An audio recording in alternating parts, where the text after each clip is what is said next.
Fala meu querido amigo, fala minha querida amiga, professor Marco Ferrari na área. Hoje dando continuidade aqui aos temas, os primeiros temas que a gente está trabalhando nesse nosso TJ Santa Catarina, tá? O que é importante a gente perceber e quais são os aspectos fundamentais que a gente precisa ter noção, principalmente no que diz respeito à proporção de cobrança, tá? A parte de planejamento, que é justamente a primeira parte da nossa aula, né? A gente começou com conceitos iniciais, fez a primeira parte de planejamento e agora a gente vai entrar especificamente no que a gente chama de planejamento estratégico. Cabe relembrar aqui que quando a gente fala de planejamento, a gente tem um planejamento dividido nos 3 níveis, nos níveis de atuação do administrador, o nível estratégico, tático e operacional. No nível estratégico é efetivamente onde o maior número de questões aparecem e por isso são objeto de maior preocupação e de maior estudo da nossa parte, tá bom? Então, dá uma olhadinha no nosso material ali. E a gente vai ver que o planejamento estratégico ele tem determinadas fases. A primeira fase do planejamento estratégico é a definição do que a gente chama de referencial estratégico. O que significa dizer basicamente que é a definição da missão. Então deixa eu botar aqui no quadro. Planejamento estratégico. Que é basicamente a definição do que a gente vai chamar de referencial estratégico. O referencial estratégico, pessoal, ele é nada mais, nada menos do que a identidade da organização. Identidade significa dizer quem somos, que representaria a missão, para onde vamos, que representaria a visão, quais são os nossos princípios, que representariam os valores, e o que fazemos, que representaria o negócio. O como vamos representaria a estratégia, certo? O meio, lembrando que o planejamento é esse processo de definição de um objetivo e o delineamento de uma forma, de um método de alcançar esse objetivo. Então, a primeira fase é definir esse diagnóstico institucional, que a gente vai falar um pouco sobre isso. Aliás, desculpa, primeira fase é esse referencial estratégico, a gente vai falar sobre isso mais para frente um pouquinho. Depois é o diagnóstico situacional, o diagnóstico estratégico. Aqui a gente tem uma importante ferramenta que vai ser objeto de estudo na nossa aula de hoje, que é a matriz SWOT. Tá? O diagnóstico de situação vai te dar essa distância entre o futuro desejado e o que você tem, certo? Passando por isso, a gente formula a estratégia e naturalmente a gente vai implementar, certo? Alguns autores podem colocar implementar e avaliar. Está errado, Marco? Sobre hipótese alguma. É simplesmente essa noção de que o planejamento também faz parte desse processo e o controle também faz parte desse processo. Permita também a gente fazer uma importante análise aqui a perceber o que significa estratégia. Tá? Estratégia nada mais é do que esse caminho a ser percorrido. Estratégia nada mais é do que este meio. Esse meio ele pode ser representado de diversas formas, por diversas maneiras, mas via de regra, essa estratégia nada mais é do que um rol de práticas que a organização venha a ter. Para você ter noção, por exemplo, quando você fala assim, comprar um curso preparatório de energia para ser aprovado no TJ Santa Catarina, quando você pega essa frase, ser aprovado no TJ Santa Catarina é o seu objetivo, é a sua meta, é a sua visão. O curso do Energia Concursos, ele é um meio que você vai utilizar para efetivamente alcançar esse objetivo. Então você pode dizer que o curso do Energia é uma estratégia que você está utilizando. Beleza? Show de bola. Bom, características importantes do planejamento estratégico. Tá? Aqui a gente tem essa relação de meio com organização. Então o planejamento estratégico ele é amplo, ele é voltado no longo prazo. Não haverá necessariamente uma preocupação com o dia a dia, tá? Não que não haverá uma preocupação, mas o foco do planejamento estratégico não é o dia a dia. O foco do planejamento estratégico é o longo prazo, ou seja, o prazo mais estendido, tá? E não o curto prazo e não o dia a dia. Aí a gente fala disso no planejamento operacional. Outro ponto importante é o planejamento estratégico estando alinhado com aquilo que o meio propõe. Essa relação entre ambiente interno e externo é muito frequente e muito comum dentro do planejamento estratégico, tá certo? Bom, então falamos de referencial estratégico e vamos agora trabalhar os seus 4 conceitos importantes. É válido a gente refletir, perceber que hora ou outra a sua banca pode tirar o negócio. Tá? Então são 4 os conceitos do referencial estratégico: negócio, missão, visão e valores. Hora ou outra a banca pode tirar o negócio, colocando o negócio dentro de missão. É errado, Marcos, sob hipótese alguma. É simplesmente uma percepção um pouquinho diferente. Então você pode ter somente missão, visão e valores, não tem problema. Mas a gente vai estudar os 4. Começando pelo negócio. Tá? O negócio é o que faz a organização. O que faz a organização. O que eu quero dizer com isso? O que eu quero dizer com isso? É o ramo de atuação. Ramo de atuação. Significa dizer que o negócio é qual que é a atividade da organização em si. Por exemplo, o Energia Concursos. Qual que é o negócio da Energia Concursos? Curso preparatório para concurso público. Isso é um negócio. Curso preparatório para concurso público. A missão é outro elemento. Agora o negócio é o raio de atuação. Qual que é o negócio do McDonald's? Vender fast food. Esse é o negócio. Então, quando a gente fala de negócio, a gente fala efetivamente de qual a área de atuação daquela empresa. Perfeito? Olha o exemplo que eu trouxe para você. A Embraer.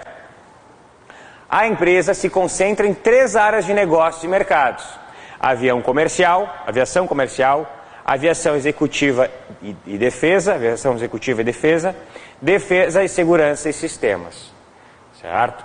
Então, essas são as áreas de atuação da Embraer. Esses são os negócios da Embraer. Uma comparação muito válida é negócio com missão. É o negócio com missão. Por quê? O que é a missão? Missão. O que é a missão? É a razão de ser do negócio. É a razão de ser do negócio. A gente costuma dizer que a missão, ela define a falta que aquela empresa faria caso não existisse. Certo? É o que fazemos e principalmente o porquê fazemos. E é algo bastante voltado no presente. No presente. Mas, Marco, qual que é a diferença entre missão e negócio? Olha só, a missão da Embraer é gerar valor para seus acionistas por meio da plena satisfação dos seus clientes. E ele ainda define o que é geração de valor. Por geração de valor, entende-se maximização do valor da empresa. Então, se você perceber que através do negócio a missão ela é alcançada, você fechou o entendimento. Por isso que muitas vezes as organizações, as bancas ou até mesmo os autores, eles colocam o negócio dentro da missão, porque o negócio é a forma pela qual as organizações alcançam a sua missão, em que pese sejam coisas diferentes. Olha a missão da Disney: alegrar pessoas. Qual que é o negócio da Disney?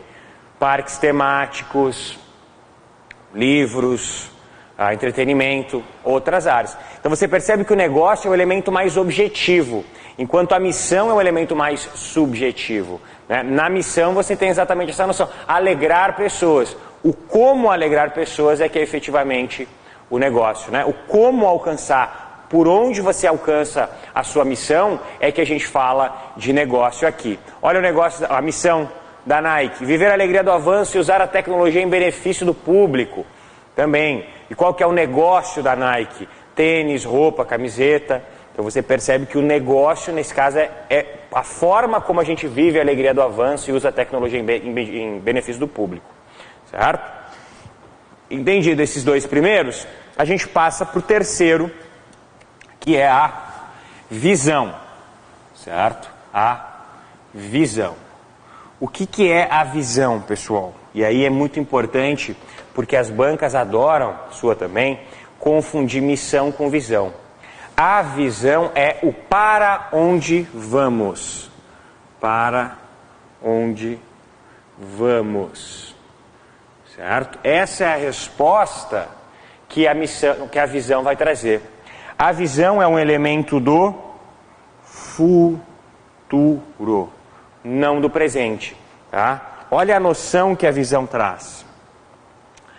Qual que é a visão da Embraer? A Embraer continuará a se consolidar como uma das principais forças globais no mercado aeronáutico e na defesa de segurança, sendo líder nos seus segmentos de atuação.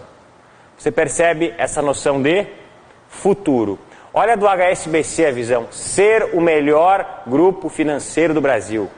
Ser o melhor grupo financeiro do Brasil, estar entre os melhores no futuro, em 2025, todos os elementos que a gente fala no futuro, ou essas pretensões, provavelmente a gente está falando de visão aqui, tá? Quando a gente encontrar um enunciado nesse sentido, provavelmente a gente está falando de futuro, a gente está falando de visão, tá? A visão está muito atrelada aqui a isso, tá? E aí eu tenho um slide que eu deixo para vocês, que é esse slide que diferencia missão de visão. Por que eu faço isso? Por que eu gosto de deixar ele ali para vocês? Porque as bancas, a sua também, ela adora confundir uma coisa com outra. Tá? Adora. Então é muito importante que você pegue esse slide que está aí e você guarde para os seus estudos, porque diversas questões vão colocar o enunciadão lá, né? O enunciadão lá, e nesse enunciadão eles vão perguntar assim, isso é uma missão, isso é uma visão, ou tal elemento da missão, tal elemento da visão, e é importante que você tenha essa diferenciação entre o que é missão e o que é visão bem claro na sua cabeça. Tem um elemento que é crucial, tá? Tem um elemento que é crucial para entender essa diferença, que é o foco, tá? O foco da missão é o presente, é o que fazemos, buscamos alegrar pessoas. O foco da visão é o futuro, é ser o melhor, é estar entre os melhores. Então, nesse sentido que você vai reconhecer com maior facilidade a missão da visão. E por último, não menos importante, são os valores. São os valores. Os valores. O que são valores, pessoal? São crenças. São crenças, são princípios, são códigos ou código de conduta. Quando eu falo de valores, eu falo de códigos de conduta, é o que é certo ou o que é errado, certo? Basicamente é isso. Dá uma olhadinha nos valores da Embraer. Pessoal, a gente pode ter valores, tanto num texto, como se fosse um parágrafo, quanto frases, como tem ali, quanto somente palavras, tá? Sustentabilidade, valorização do funcionário e assim sucessivamente. Aqui no caso a gente tem frasezinhas, né? Nossa gente faz voar, ousadia e inovação é nossa marca, buscamos excelência empresarial, existimos para servir nossos clientes. Então isso são valores. Nenhuma estratégia que seja contrária a isso vai ser utilizada pela Embraer. A lógica é basicamente essa. Nenhuma estratégia que venha ferir o meu valor vai ser utilizada aqui dentro da organização. Tá? Via de regra, essa é a grande noção que a gente tem quando a gente fala de valores dentro das organizações. Beleza, gente? Maravilha. Então vamos lá mais um pouco. E aí, então as crenças, atitudes básicas, sem ela não é negócio, não há sobrevivência. Bom, quando a gente fala dentro de planejamento estratégico, a gente naturalmente usa bastante a expressão referencial estratégico. E aí a questão natural é, a expressão gestão estratégica. Aí a sua pergunta pode ser com toda razão, Marco, o que é gestão estratégica? O que significa gestão estratégica? Gestão estratégica significa nada mais, nada menos do que essa administração, essa gestão dos recursos das pessoas e das organizações no nível estratégico, certo? Então, de maneira geral, de nada muda todo o entendimento que a gente tem aqui.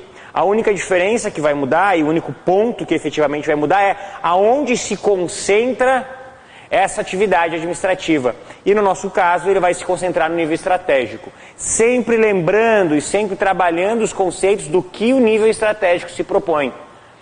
O nível estratégico é voltado a longo prazo, é voltado à percepção do ambiente externo. Então o nível estratégico é onde a gestão estratégica acontece. A gente não precisa mudar em nada o nosso entendimento de planejamento, organização, direção e controle, a gente só precisa adaptar. E mais do que isso, a gestão estratégica ela vai se dividir em 3 etapas, que seria o planejamento estratégico, a execução estratégica, e aqui você vai ver algumas ferramentas de monitoramento de execução estratégica, e naturalmente o controle estratégico. Tá? A gente tem aí 2 grupos de autores, O segundo grupo de autores, chamado Sobral e Pesci, você vai perceber que eles fazem uma abertura do planejamento estratégico em diagnóstico de situação, análise estratégica e formulação.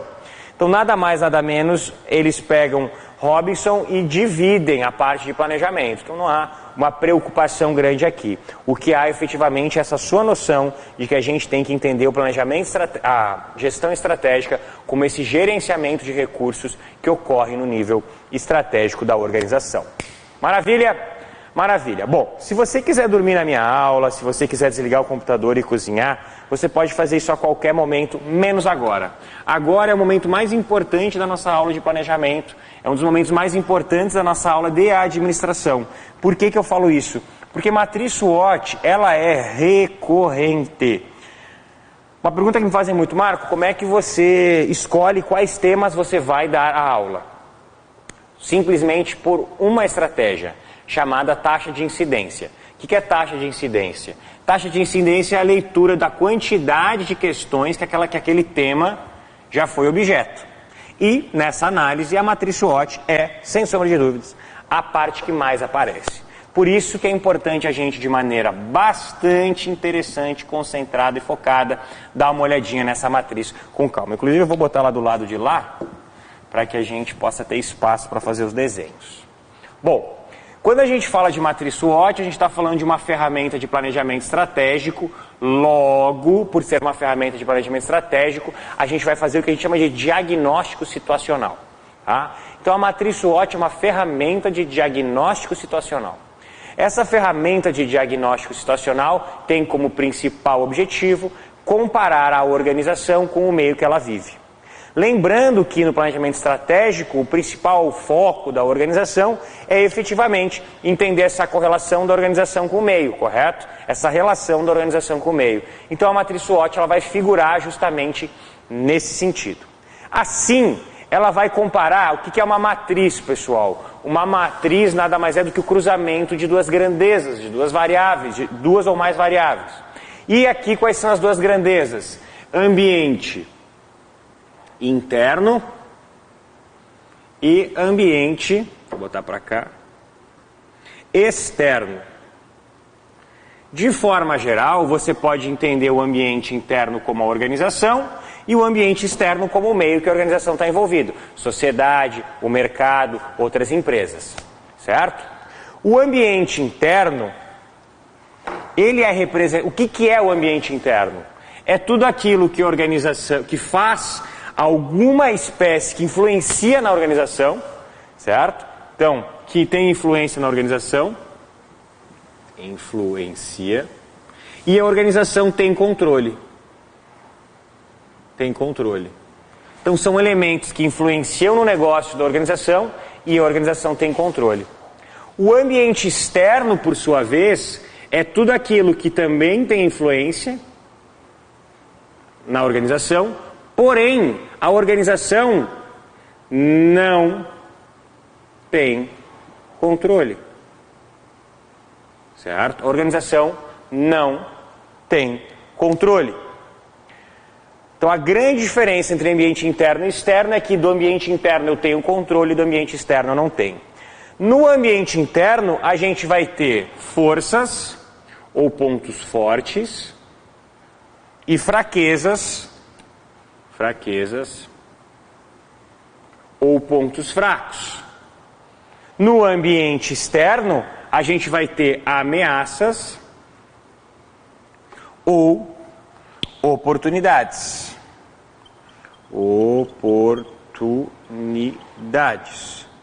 Como você pode perceber, as ameaças são os elementos negativos, as oportunidades os elementos positivos do ambiente externo. E aí, por ser uma matriz, naturalmente, você vai ter um cruzamento aqui.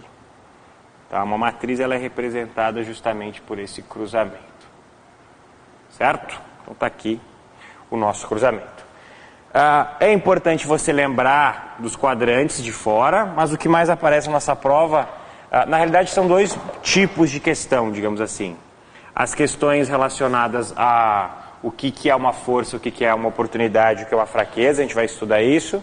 E as questões relacionadas ao... Ficou bem ruim isso aqui. e às questões relacionadas aos cruzamentos, tá? A gente vai ter uns exemplos, você vai ver. Deixa eu só ajeitar isso aqui que não ficou bom não. Pronto. Desenho não é a minha praia. Aqui, agora ficou menos ruim. Foi. Show. Tá? Então vamos lá. Ambiente interno, tudo aquilo que influencia o negócio da organização, e a organização tem controle. Um grande exemplo que eu gosto de dar é dentro das provas, tá? Dentro das provas, as matérias que você sabe e as matérias que você não sabe. As matérias que você manja muito, você tem controle e você pode melhorar. E influencia no seu negócio, influencia no seu resultado final. Então entenda como ambiente interno as matérias que você manda bem e as matérias que você manda mal. As matérias que você manda bem seriam as suas forças e as matérias que você manda mal seriam as suas fraquezas. Quando a gente pega elementos do ambiente interno, elementos do ambiente externo, a gente tem que entender também que as forças e fraquezas vão depender da organização. Você concorda? As matérias que você vai bem são diferentes das matérias que seus amigos vão bem. Então você tem que entender que os elementos do ambiente interno dependem 100% da organização que a gente está falando. Equipe de vendas mal treinada, fraqueza. Dificuldades para acessar no atendimento, fraqueza. Equipe de vendas bem treinada, força. Facilidade no atendimento, força. Então você percebe que ao mudar a organização, você também tem uma mudança de qual é a perspectiva que está controlando aqui. Elementos do ambiente externo, já por sua vez, por mais que eles também influenciem o negócio da organização, a organização não detém um poder de controle, o que significa dizer que ela vai se comportar. Elementos negativos seriam as ameaças, exemplos aqui, crises, tá? E elementos positivos seriam as oportunidades, elementos aqui, uma espécie de legislação que beneficia a organização. Dentro do nosso exemplo, pensa ameaças como o quê? Como as questões difíceis da prova. Você não pode controlar as questões da prova, ninguém tem controle exceto a banca. Você simplesmente pode se comportar. Questões difíceis são uma ameaça. Ao mesmo tempo, questões fáceis seriam uma oportunidade. Então esse é o grande cruzamento. Para isso a gente vai entender alguns cruzamentos aqui e perceber o que acontece quando a gente cruza. Porque ao cruzar na matriz SWOT ambiente interno com externo, eu tenho uma estratégia. E é justamente essa estratégia que a organização tem que implementar. Beleza? Um cuidado muito importante. Eu vou colocar algumas nomenclaturas aqui, que são as nomenclaturas que a gente utiliza do ponto de vista teórico. Marco, pode aparecer da banca colocar outra nomenclatura? Por exemplo, vou colocar aqui, sobrevivência. Pode colocar outra nomenclatura? Pode. Inclusive a FCC é famosa por fazer isso. A CESP fez isso na última prova da MPU, onde ela trocou a parte de desenvolvimento por alavancagem. Você tem que entender o momento, você tem que entender a lógica e não necessariamente decorar a palavra. Beleza? Beleza. Então vamos lá. Pensa assim. Uma matéria que você não manda bem com questões difíceis. Qual que é a sua estratégia? Suponho que a sua estratégia seja não zerar. Concorda comigo que estratégia de não zerar é uma estratégia de sobrevivência. Então cruzou elemento negativo do ambiente interno com elemento negativo do ambiente externo. Nós temos uma sobrevivência. Marco, dê-me exemplos de sobrevivência. Desinvestimento, fechamento de lojas, demissão, diminuição do tamanho da organização. Estratégias de sobrevivência visam realmente proteger o negócio final, independente de ter que fazer alguns cortes aqui. Lembra, lá fora está rolando uma crise e essa crise está batendo num ponto fraco da minha organização. Porém, essas questões difíceis, elas podem vir de uma matéria que você manda bem, ou seja, essa crise pode te pegar de forma estruturada. Aqui a gente tem uma estratégia de manutenção. Quando uma força cruza uma ameaça, a gente entra numa estratégia de manutenção. Manutenção, diferente da sobrevivência, não é diminuir o tamanho da organização, mas conservar aquela estrutura mesmo em um ambiente de crise. Se você sempre tira 9 em direito constitucional, mesmo que as questões venham difíceis, o seu objetivo é tirar 9. Direito constitucional é uma matéria que você manda bem, certo? Maravilha. Agora pensa em oportunidades. Oportunidades são elementos do ambiente externo que são bons para a organização. Porém, a organização tem que saber surfar essa onda. Quando a gente fala de uma oportunidade cruzando uma ameaça, a gente tem as estratégias de crescimento. Estratégias de crescimento são estratégias nas fases iniciais de evolução de uma organização. Tá? Exemplo, abertura de lojas, abertura de uma filial, certo? Esse tipo de expansão. E aí a gente tem, quando uma força cruza uma oportunidade, as estratégias de desenvolvimento ou alavancagem, que seria o cenário ideal, né? Toda organização busca que determinada oportunidade recaia sobre uma força que ela tem. Até porque, dessa forma, as oportunidades elas acabam até sendo mais bem aproveitadas. Beleza, gente? Maravilha. Vamos mais um pouquinho. Aí eu coloquei para vocês, porque mesmo assim pode gerar alguma dúvida, dentro de cada estratégia, há algumas explicações. Tá? Então coloquei aí sobrevivência, redução de investimento, tudo mais, manutenção, crescimento e desenvolvimento. Aí assim você consegue ter um melhor entendimento. Outro ponto que talvez seja uma expressão que você tenha um pouquinho de dificuldade, ali no crescimento, a terceira linha, a expressão joint venture. Joint venture, de uma maneira bastante simples, é quando é uma fusão, tá? Quando duas empresas se juntam para trabalhar, tá bom? Show! Vamos entender agora outro modelo importante, o modelo das 5 forças de Porter. Tá? Porter propôs um modelo de análise de mercado. Tá? Nesse modelo de análise de mercado, ele avaliou algumas forças que precisam ser percebidas pelo empreendedor. Dentre essas forças, ele listou 5, sendo elas a rivalidade, o grau de rivalidade entre seus concorrentes, a capacidade de barganha dos clientes, a capacidade ou poder de barganha dos fornecedores, a possibilidade de novos entrantes e a ameaça de novas tecnologias. Então são 5 as forças que representam esse diagrama que está aí na sua tela. É importante você perceber que o grau de rivalidade entre os concorrentes está no meio, porque, segundo Porter, quanto maior o grau de rivalidade entre os concorrentes, maior a influência das demais forças. Então, do ponto de vista técnico, o grau de rivalidade entre os concorrentes seria como se fosse um tensionador das demais forças. Quanto maior ele for, maior as outras forças vão influenciar. Tá? Vamos discutir aí força a força. Grau de rivalidade entre os concorrentes representa em que grau que esses concorrentes competem por clientes. Existe um livro chamado A Estratégia do Oceano Azul. Muitos de vocês já devem ter lido, ou até mesmo ouvido falar, ou até mesmo lido. Por que a gente fala estratégia do Oceano Azul?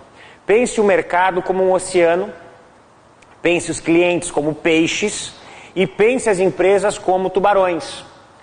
Um oceano azul é aquele oceano onde, diferente do oceano vermelho, existem peixes suficientes para todos os tubarões. Porque no oceano vermelho, ele é vermelho porque um tubarão está mordendo o outro. Está faltando peixe. Os tubarões estão morrendo de fome e logo eles atacam um ao outro. Então aqui o que Porter diz é o seguinte: o grau de rivalidade que esses concorrentes competem vai definir se esse oceano é muito azul ou se esse oceano é muito vermelho. Quanto mais azul esse oceano for, mais tranquilo será esse mercado, menor a influência das demais forças. Quanto mais vermelho ele for, maior a influência das forças. Cabe perceber que a gente está falando de grau de rivalidade, não necessariamente de quantidade de concorrentes. O mercado que tenha mais concorrentes não necessariamente é mais concorrido do que o mercado que tenha menos. O que diz a respeito é essa relação: quantidade de concorrentes, a quantidade de clientes dispostos a comprar aquele produto. Isso que transforma um mercado num mercado predatório ou no mercado de oceano vermelho. Certo? Entendemos o primeiro ponto. Poder de barganha. O que é poder de barganha, pessoal? É a capacidade negocial. A capacidade que o cliente e o fornecedor têm de preço, condição, de discutir preço e condição. Nesse sentido, então, a gente tem 2 forças importantes aqui.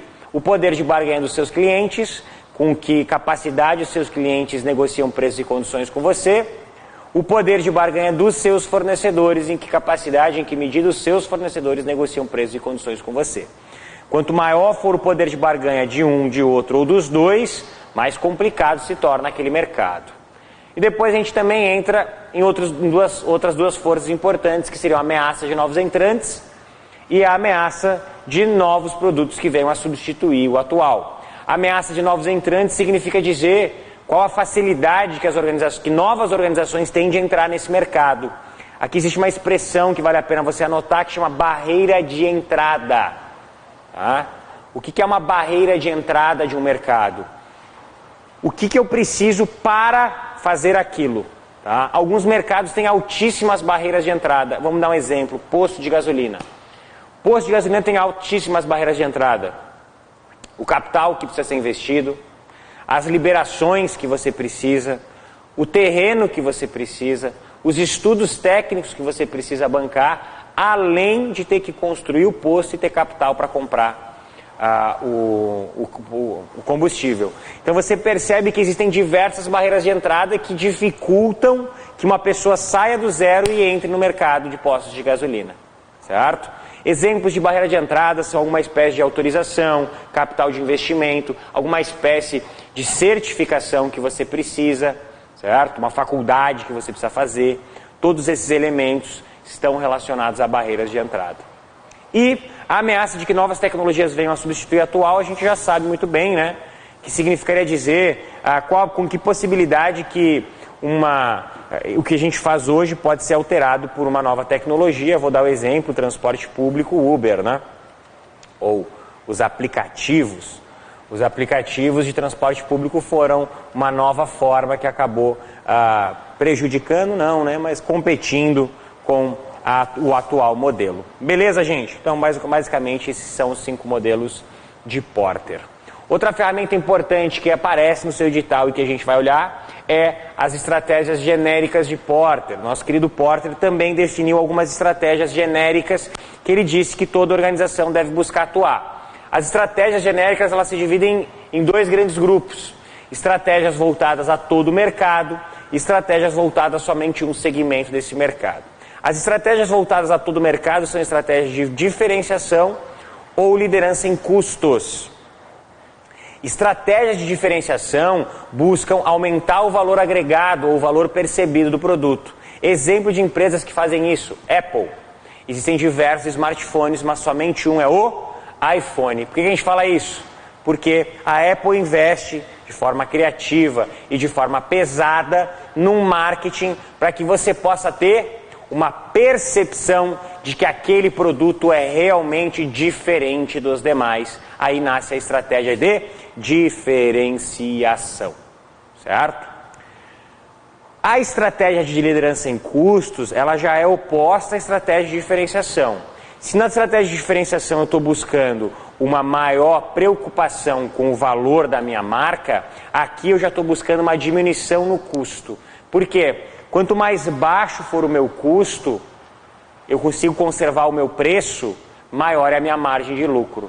Então a estratégia de liderança em custos normalmente está ligada à padronização de produção. E ao padronizar a produção, eu vou baratear essa produção. Ao baratear essa produção, eu consigo ser mais competitivo no preço. A gente entendeu essa relação? Importante, tá? Então esses são elementos que merecem. Quando eu falo tanto de diferenciação quanto de liderança em custos, eu estou falando do mercado como um todo. Quando eu falo de uma estratégia de foco ou enfoque, eu pego o mercado e segmento. Exemplo de empresas que usam estratégia de foco ou enfoque. Quando a gente fala de academia para idosos, então eu pego todo o mercado de academias, faço um recorte para os idosos. Academia para mulheres, lojas de vestidos de noiva. Certo? Então você pega todo o mercado e você faz um recorte somente para aquela fatia do mercado. Tranquilo? Maravilha. A gente vai trabalhar várias ferramentas, tá? Outra ferramenta importante, matriz Gucci. A matriz Gucci é uma matriz de priorização. Vou pedir licença aqui. É uma matriz de priorização de problemas. Tá? Ela é utilizada quando você tem 2 ou mais problemas e você precisa priorizar qual problema você vai atacar antes ou qual problema você vai atacar. A matriz Gucci tem esse nome justamente pelas 3 variáveis que vão ser fundamentais na hora de analisar essa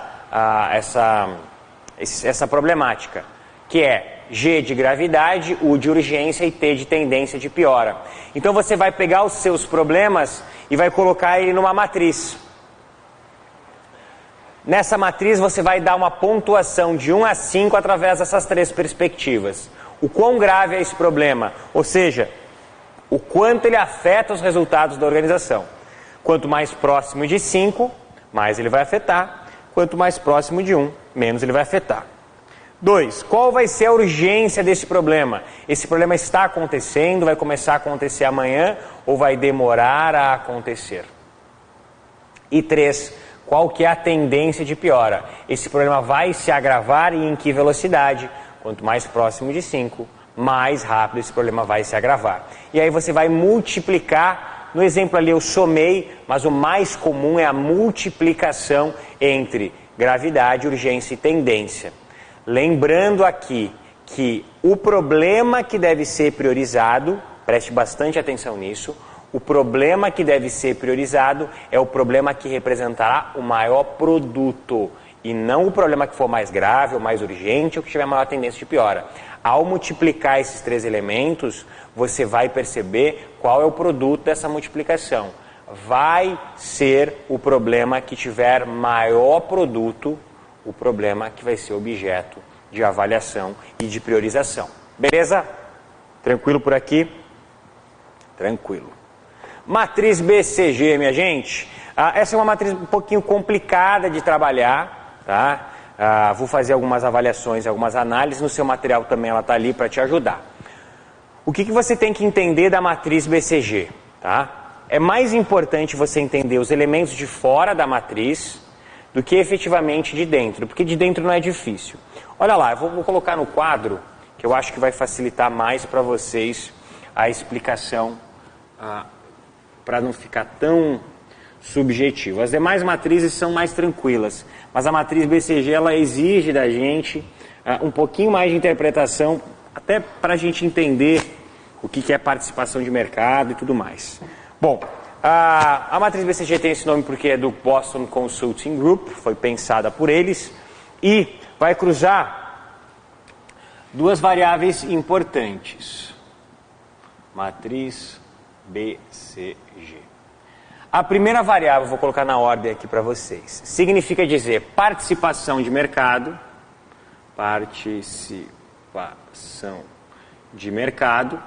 que seria, ele coloca participação relativa do mercado. O que é participação de mercado, pessoal? É nada mais, nada menos com o quanto dos consumidores que consomem aquele tipo de produto consomem exatamente esse produto. Vamos lá. Mercado de refrigerantes.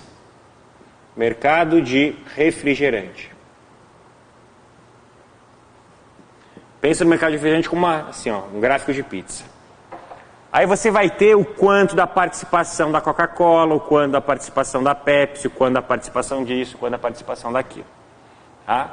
Então, participação no mercado é justamente dentro do mercado, daquele produto, daquele serviço, quantas pessoas consomem, tá? Naturalmente, quanto maior for o consumo, maior é a participação, quanto menor for o consumo, menor for a participação. Beleza? Então isso aqui pode ser alto, então participação alta ou participação baixa, certo? Participação alta ou participação baixa. Perfeito. Do lado de cá, a outra ponta da matriz, lembrando que a matriz é o cruzamento de 2 ou mais variáveis, 2 grandezas, a gente vai ter a questão de capacidade de crescimento desse mercado. Então vou colocar para cá. Crescimento do mercado.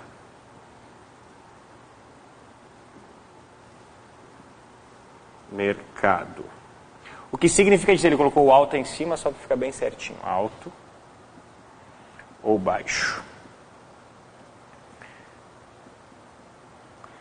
Certo? O que é a capacidade de crescimento? Esse mercado ele está se expandindo, ou seja, eu estou tendo maior número de clientes, ou esse mercado está se retraindo, eu estou tendo um menor número de clientes? Essa é a questão. Se eu estou tendo maior número de clientes, eu estou tendo um aumento de clientes nesse mercado, ou seja, tem mais pessoas consumindo refrigerante, eu vou no alto.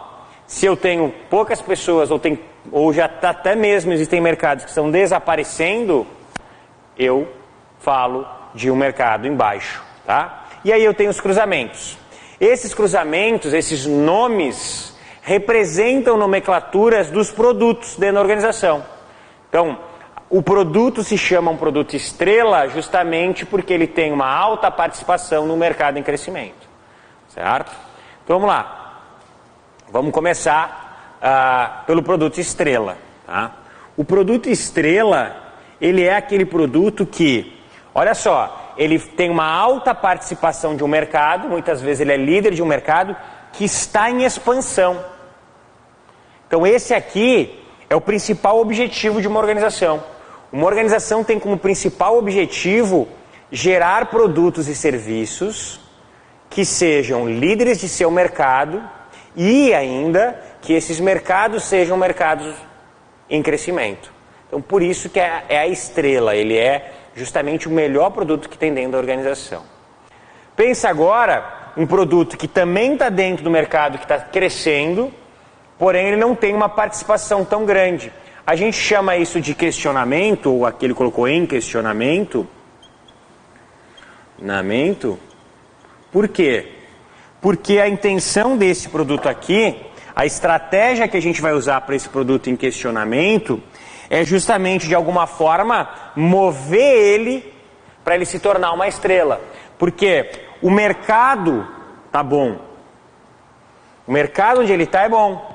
A gente, empresa, tem que trazer estratégias para movimentar ele para se tornar uma estrela, certo? Então por isso que a gente usa essa expressão, em questionamento, porque o questionamento é qual vai ser a forma, qual vai ser o método que vai fazer eu movimentar esse cara, esse produto ou esse serviço, para que ele se torne uma estrela. Depois a gente tem o que a gente chama de vaca leiteira, tá? A vaca leiteira.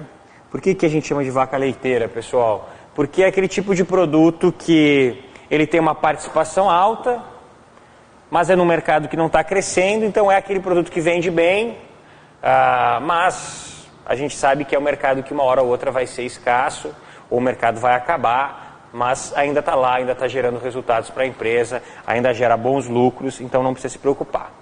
E o abacaxi, que é o pior produto que pode ter dentro de uma empresa, abacaxi,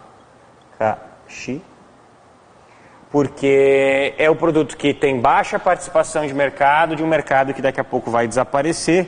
A possibilidade aqui é que esse produto ele seja descartado o mais rápido possível, então logo seja identificado que ele é um produto abacaxi. Tá? O produto abacaxi ele tem um problema muito grande, tá? Ele tem um problema muito grande, que é esse fato de estar trazendo para a empresa prejuízo, né? E fazer parte de um mercado que não vai expandir. Então, se o mercado não vai crescer, não adianta nem investir nesse produto. Então, provavelmente, a gente tem esse descarte. Dentro desse... Claro que o principal objetivo da organização é ter o maior número de produtos estrela possíveis. Mas aqui a gente tem dois movimentos. Ao perceber que a gente tem um produto em questionamento, tentar trazer estratégias para movimentar ele para uma estrela, e ao perceber que a gente tem um produto abacaxi, tentar buscar estratégias para retirar esse produto do mercado, diminuindo já o seu investimento. A mesma coisa da matriz McKinsey, pessoal, a gente também tem essa percepção de participação do mercado, né? Só que a visão aqui é em relação muito mais ao investimento. Você vai dar uma olhadinha ali no seu material, ele também coloca lá a atratividade do mercado, da indústria e a força desse negócio.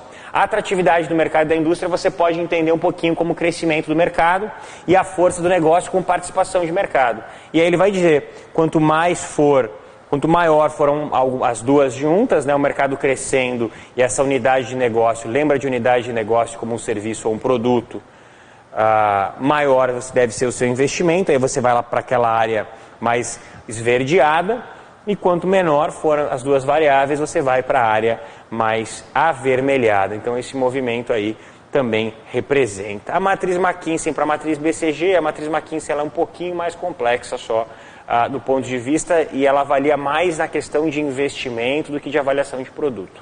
Tá? Mas não tem problema nenhum. E aí, a gente tem o Balance Scorecards, que são os indicadores balanceados.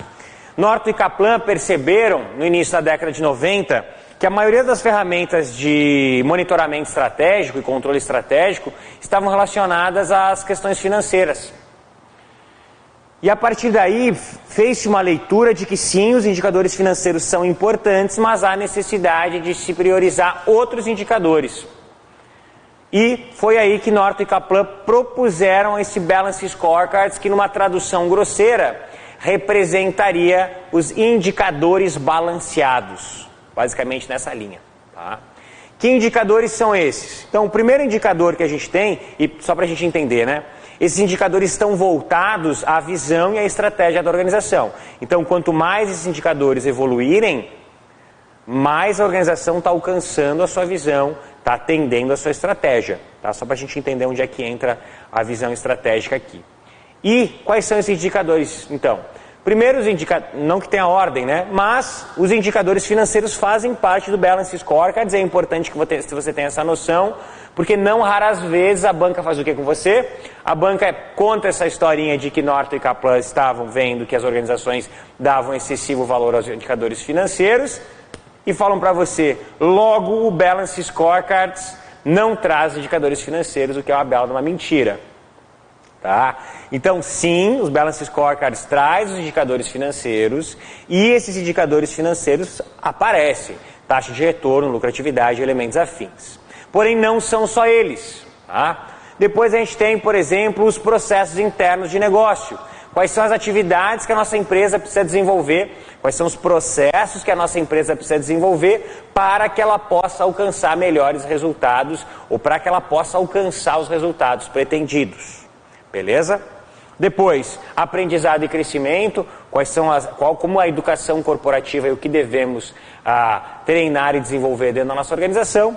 E por último, mais ou menos importante, a perspectiva dos clientes. A perspectiva dos clientes nos ensina que como devemos ser vistos pelos nossos clientes para que a gente possa alcançar os nossos objetivos estratégicos. Beleza, gente? Bom, com isso, a gente encerra a parte de planejamento, que é uma parte muito importante, que é a parte fundamental do nosso edital e que representa para a gente uma fatia grande de termos, de expressões, e você viu a quantidade de ferramentas que a gente estudou aqui. Tá? Minha dica para você, como você vai combater, como você vai lidar com isso. Quando a gente fala do planejamento, quando a gente fala dos conceitos de planejamento, tente entender primeiramente o conceito geral de planejamento. A questão de níveis é muito importante, tá? Entenda os níveis e mergulhe, de verdade, mergulhe no planejamento estratégico, entendendo o referencial estratégico, entendendo principalmente as ferramentas. Sua apostila está bastante completa no que diz respeito a isso. Ela está bastante completa no que diz respeito à representação do que é ou não importante para a disciplina.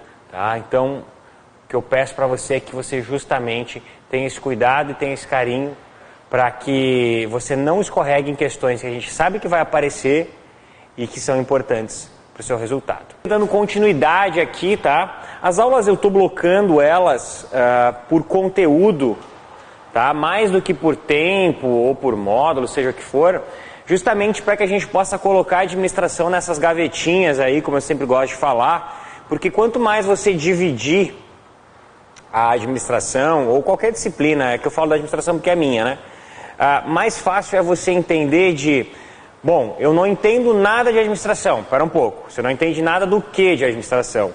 De planejamento, mais um pouquinho, dentro de planejamento o quê? Porque quanto mais fácil mais rapidamente, você identificar aquilo que você tem afinidade ou não, mais rapidamente também você consegue ter uma noção de como melhorar aquela parte. Então não é assim, eu vou ter que estudar todo o planejamento. Não, ferramenta tal e tal eu não entendo. Não entendo SWOT e Balance Scorecards. Agora então eu vou estudar essas duas ferramentas.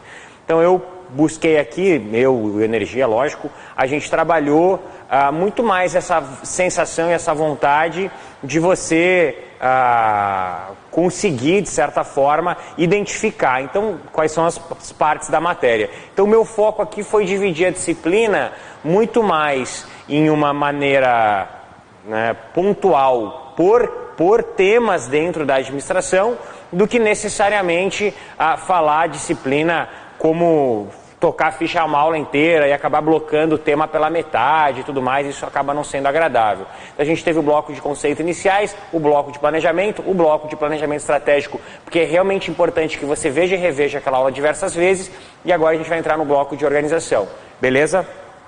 Maravilha. O que é importante a gente perceber da função organização, gente? Quando a gente fala de função organização, a gente fala dentro do processo administrativo da função que vai dar sequência ao processo de planejamento. Tá? Então, logo depois do planejamento, entra a função organização. A função organização, e assim como vai ser a nossa aula de hoje, ela é composta de duas formas. O primeiro momento da aula é basicamente uma explicação de um rol de conceitos que vão aparecer na sua prova. Tá? A gente vai falar sobre autoridade, a gente vai falar sobre responsabilidade, sobre descentralização, sobre centralização. A gente vai trabalhar um rol de conceitos que são importantes para a sua prova. Seja para uma cobrança direta, tá? Vou cobrar o que é descentralização, seja para uma cobrança indireta, ou seja, dentro de um contexto, entender o que é descentralização facilitará a sua resposta. Beleza? Então essas são as duas formas que você pode identificar. E no segundo momento a gente vai entrar em dois temas fundamentais, que são as estruturas organizacionais ou tipos de organograma, que chovem nas provas, e a departamentalização, que também é muito importante. Então, hora ou outra, você vê no seu edital a expressão estruturas organizacionais, nada mais é do que a função direção. Beleza? Bom, como conceito, o que a gente tem dentro da função organização? Pessoal, a gente na nossa primeira aula, lá no início da nossa primeira aula, a gente falou sobre o que era uma instituição. A gente chamou na época de organização do ponto de vista de estrutura, tá? Para a gente não confundir organização, função com organização, instituição, eu vou colocar a expressão aqui, uma instituição. Instituição. Tá? Então, o que é uma instituição, pessoal? Uma empresa, um órgão público, o que é? É uma soma, lembra? É igual a uma soma de quê? De pessoas e de recursos, certo? Essa soma de pessoas e recursos está voltada para o alcance de resultados. Perfeito? Perfeito. Então, a função direção, ela vai ter justamente o processo de alocar essas pessoas e esses recursos para atingir o resultado. Então, basicamente, quando a gente fala de organização, a gente fala de alocar pessoas e recursos. Basicamente, é dotar as pessoas dos recursos necessários para que elas possam atingir os resultados pretendidos, certo? Pensa assim, eu gosto muito de estudar a função organização pensando em indústria, porque fica muito claro pra gente. Quando você entra numa indústria, você vê aquela linha de produção, correto? Linha de produção, basicamente, é aquela esteira com diversas estruturas ao redor, diversas máquinas, alguns operadores ali, certo? Então você vai dotar a organização, você vai dotar as pessoas dessas máquinas. E você vai distribuir essas pessoas com essas máquinas para que através dessas máquinas elas possam alcançar o resultado pretendido. Tá? Então a função organização tem justamente essa preocupação, que é dotar a estrutura, dotar a organização e as pessoas, né, a instituição e as pessoas, dos recursos necessários para que eles possam alcançar os resultados que foram pretendidos aonde? Na função que passou, na função planejamento. Beleza? Então organizar é efetivamente botar a coisa para andar, certo? Botar a coisa para andar. Beleza, aí você tem que fazer alguns grifos ali, tá? Primeiro, organizar é um processo, não é uma atividade isolada, a gente já falou isso no planejamento e a gente traz para cá o mesmo conceito, tá? Dizer que alguma coisa é um processo significa dizer que aquilo não acontece de forma isolada, que aquilo é efetivamente um passo que ocorre dentro de um todo, são uma sequência de atividades, de alocação de pessoas e recursos, de recursos para pessoas, para que possa atingir o objetivo, lembrando justamente desse resultado pretendido. Certo? Bom, aí a gente começa o nosso rol de conceitos, tá? Primeiro rol de conceitos, o primeiro conceito que eu quero que você traga comigo é o conceito de divisão do trabalho. Tá? Divisão do trabalho. O que é divisão do trabalho, pessoal? Basicamente, pense na sua casa quando você vai lavar a louça. Tá?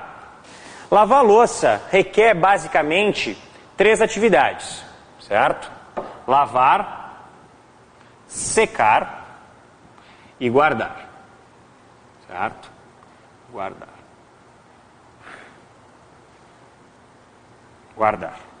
Então eu vou lavar a louça, secar a louça e guardar a louça. Eu posso pegar, isso aqui é um processo, certo? A louça está suja aqui e ela fica seca aqui. Eu posso pegar uma pessoa, e essa pessoa vai fazer toda a atividade, certo? Um cara lavando, um cara secando e um cara guardando. Vou colocar aqui esse aqui como nosso primeiro exemplo, certo? Porém, eu posso ter num segundo exemplo, no mesmo processo, lavar, secar e naturalmente guardar. No mesmo processo, eu posso colocar uma pessoa em cada. Então, eu vou colocar uma pessoa aqui, vou colocar uma pessoa aqui e vou colocar uma pessoa aqui. Nesse caso, eu vou ter 3 pessoas. Pessoal, o que acontece de forma mais rápida? Tu acha que qual vai ser mais rápido? Com uma pessoa ou com 3? Com 3 pessoas. Então, a divisão do trabalho, ela justamente é a especialização do trabalho, ou seja, ao invés do cara ser geral, ele é específico, esse cara aqui vai só lavar, esse cara aqui vai só secar e esse cara aqui vai só guardar. Talvez, na sua louça doméstica, é fácil e a diferença não vai ser tão grande entre o 1 e o 2. Agora você pensa num restaurante enorme, onde são centenas de pratos, centenas de panelas, centenas de talheres. Nessa caminhada é que você vai perceber a importância de se dividir o trabalho, certo? Então, a função organização, que vai distribuir as pessoas dentro da organização, vai ter que levar em consideração essa divisão de trabalho, tá? Vai ter que levar em consideração essa divisão de trabalho. E por que a gente trabalha também com o conceito de coordenação? Porque pensa na velocidade em que cada um lava, seca e guarda. Se o cara lavar muito rápido e o cara não conseguir secar na mesma velocidade, o trabalho vai atolar. Então a coordenação significa dizer a harmonização desses esforços, certo? Então eu preciso lavar numa velocidade X, secar na mesma velocidade e guardar na mesma proporção. Então são 3 elementos que caminham em conjunto numa certa forma. Beleza até aqui, pessoal? Show! Então é isso que eu quero que vocês entendam. Lavar, secar e guardar são 3 atividades, e aqui eu coloquei um exemplo simples, né? Mas você pode pensar em organizações que produzem um veículo, então vai desde a escolha do fornecedor até o carro pronto, passando pela montagem, que é justamente isso, a divisão do trabalho, e a coordenação é a harmonização desses esforços. Porque individualmente cada um está fazendo uma tarefa diferente uma do outro. Porém, se você pegar no todo, essa pequena parte, ela é uma parte importante desse todo. Esse cara aqui está só lavando, mas ele é fundamental para que a louça seja limpa lá no final. A mesma coisa a cada um deles. Outro ponto que é cobrado em prova é o que a gente chama de grau de especialização. Grau de especialização, que tem tudo a ver com a divisão do trabalho. Tá? Vou colocar aqui para vocês. Anota aí no seu material. Grau de especialização. O que é grau de especialização? Pensa num gráfico comigo. Tá? Do lado de cá, eu vou ter produtividade. Certo? Então, quanto mais eu subir no gráfico, maior é a minha produtividade. Do lado de cá, certo? Do lado de cá, eu vou ter o que a gente chama de grau de especialização. Grau de especialização. Marco, o que significa grau de especialização? Em quantas pessoas aquele trabalho é dividido? Lembra, eu tinha lavar, secar e guardar em uma pessoa, lavar, secar e guardar dividido para 3 pessoas, eu tenho um grau de especialização maior no segundo caso. Se um terceiro caso eu dividir em 5 pessoas, maior grau de especialização. Se num quarto caso eu dividir em 10 pessoas, maior grau de especialização. Então, quanto maior o grau de especialização, maior o número de pessoas que dividem aquele trabalho, aquela tarefa. Certo?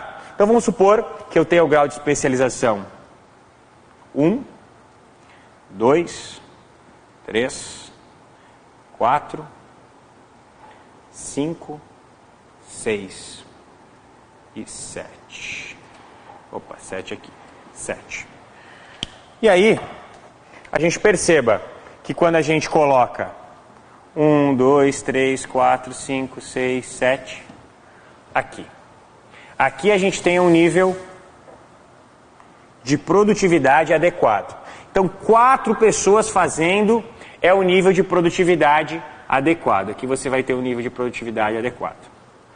E a minha pergunta é a seguinte: quanto mais eu andar para lá, significa que mais elevado ele será? Significa que se 3 produzem mais do que 1, 5 naturalmente vão produzir mais do que 3? Não necessariamente. Não necessariamente. Aqui eu tenho posso ter uma queda. Por quê? O objetivo é a gente encontrar o grau de especialização ideal para que a gente tenha uma produtividade maximizada ou máxima. Uma pessoa a mais pode trombar ali, não vai ter espaço para todo mundo. Só fazer a curvinha certa aqui. Pode não ter espaço para todo mundo, pode ficar uma situação desagradável, pode incomodar alguém. Então esse grau de especialização é fundamental. É fundamental você entender. Por isso que a organização é uma tarefa muito difícil dentro das organizações. Por quê? Porque as empresas não sabem necessariamente quantos funcionários. É a lógica da tentativa e erro, sim. As empresas não sabem o quanto cada funcionário ou quantos funcionários são importantes. Certo? Quantos funcionários são importantes para que a gente possa chegar a algum resultado? Quais são os funcionários importantes para chegar a algum resultado? Quem eles são? Quantos eu preciso dentro de cada departamento? Então a organização é um desafio para as organizações, para as empresas, justamente por causa disso, justamente por causa desse gráfico, tá? Então cuidado, algumas vezes a banca vai colocar para você, logicamente não aparece em gráfico, porque se aparecesse em gráfico você conseguiria interpretar, que quanto maior o grau, pela especialização ou a divisão do trabalho, trazer aumento de produtividade, isso é verdadeiro, traz. Quanto maior for a divisão do trabalho, maior é a produtividade. Não, isso não é verdade. Quanto maior for o grau que a empresa vai ter de especialização, até um certo ponto eu tenho aumento de produtividade. Daí para frente, não. Beleza? Show de bola. E aí eu coloquei um pouco da divisão do trabalho para você, dessa padronização, dessa rotina, o conceito de coordenação. Eu gosto muito de utilizar o exemplo de uma orquestra, né, que integra esses trabalhos, entrega essas atividades. E aí a gente tem algumas estratégias de coordenação. 2 delas são importantes, tá, que eu vou falar aqui. As outras 3 eu deixo no material para vocês, mas não são cobradas tanto. Tá? A primeira estratégia de coordenação é o que a gente chama de ajuste ou ajustamento mútuo. Ela é uma estratégia mais informal de coordenação. Eu costumo utilizar uma expressão que é o conversando a gente se entende. Quando você vai jogar uma peladinha no final de semana, e aí você joga em qual posição? Eu jogo nessa, então eu faço isso aqui, eu faço a direita, você faz a esquerda, faz o ataque, eu faço a defesa. Então é basicamente aquele conversando a gente se entende, um elemento bastante informal. Tá? É o ajustamento ou ajuste mútuo. E aí a gente tem a parte a mais comum de todas dentro das organizações, que é a supervisão ou supervisionamento direto. que é a presença justamente desse gerente, desse diretor, que vai estar aí próximo da atividade final, né, da atividade da organização. Tá? Então, isso é algo que é importante você pensar. Tá? Quando a gente fala de um processo mais forte de supervisionamento direto, se você quiser ver algum exemplo, no supermercado você tem o caixa e você tem os supervisores, né? Os supervisores justamente servem para supervisionar esses caixas. E esse supervisionamento direto pode acontecer até mesmo sem os caixas. Não sei onde você mora, mas em algumas regiões já tem aqueles caixas automáticos, e aí você tem o supervisor daqueles caixinhas automáticos ali. Isso também acontece. Aí depois você vai ter padronização de processo, de resultado e de habilidade. Você dá uma lidinha aí, mas não é objeto tão forte de questões. Então a gente só deixa no famoso a saber. Conceitos importantes. Tá? Quem vai fazer o quê? Que instrumentos e recursos? Essas respostas são as respostas dadas justamente dentro da função organização. Tá? A função organização ela se apropria justamente dessas respostas para que ela possa trazer justamente para a organização algumas dessas soluções. Tá? Então, Marco, o que a função organização faz? Ela responde essas questões dentro da sua estrutura organizacional. Beleza, gente? Dando continuidade a esse nosso primeiro momento da aula, um momento bastante conceitual, a gente tem algum rol de conceitos que vão ser importantes para o entendimento da nossa disciplina como um todo. Primeiro conceito aqui, o conceito de autoridade, quer dizer, já foi divisão do trabalho, já foi coordenação e tudo mais, mas um conceito importante é o conceito de autoridade versus, né, no caso diferente, de responsabilidade. De responsabilidade.